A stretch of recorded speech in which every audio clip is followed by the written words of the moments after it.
All right, we have a very different kind of week ahead of us this week, so you want to pay really careful attention to everything I go over here. One of the things that makes this week different from other weeks is that you have only one thought primer to do this week, and it's due on Thursday. It's a thought primer that's not going to require you to do any reading. It's not going to require that you solve any problems or complete any quiz.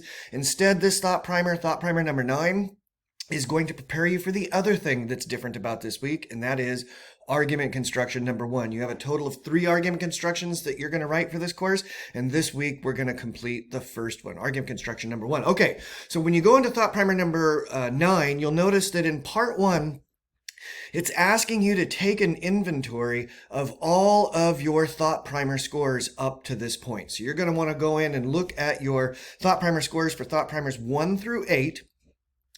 And you're going to want to make sure that for any of them that you have less than 100%, you indicate to me in this thought primer what your plan is to get those thought primers up to 100% by Sunday. Okay, so you've got the rest of this week to make sure that you go in and complete any thought primers that you got 50% on, or turn in any thought primers that you didn't submit and have 0% for. So by the end of this week on thought primers number 1 through 8, you want to make sure you have 100% on all of those thought primers, and that's what you will take care of in part 1 of thought primer number 9.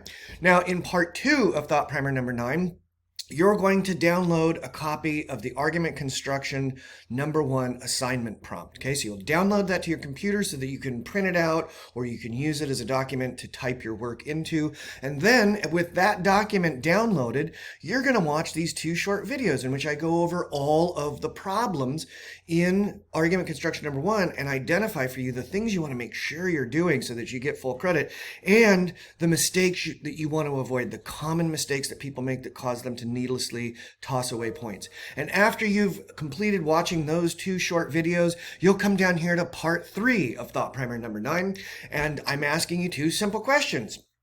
Question number 1, what questions or concerns do you have about argument construction number 1 after watching those 2 overview videos? And question number 2 is this: where do you submit argument construction number 1? Okay, now that second question is super important. Do not make the mistake, as someone always does, of submitting argument construction number 1 via thought primer number 9 assignment page. When you do that, 2 things happen. 1, you don't get credit for thought primer number 9, and 2, I can't score your argument construction number 1. So you want to make sure that you submit thought primer number 9, which is your answers to the questions on this page here, via the thought primer number 9 assignment page, and you want to make sure that you submit argument construction number 1 via the argument construction number 1 assignment page. All right, so that's what you got going on this week. This one thought primer. I recommend getting on it sooner rather than later so that you can get a head start on this argument construction assignment and just knock it out of the park and do a bang up job on it. Anything comes up, as always, just shoot me an email.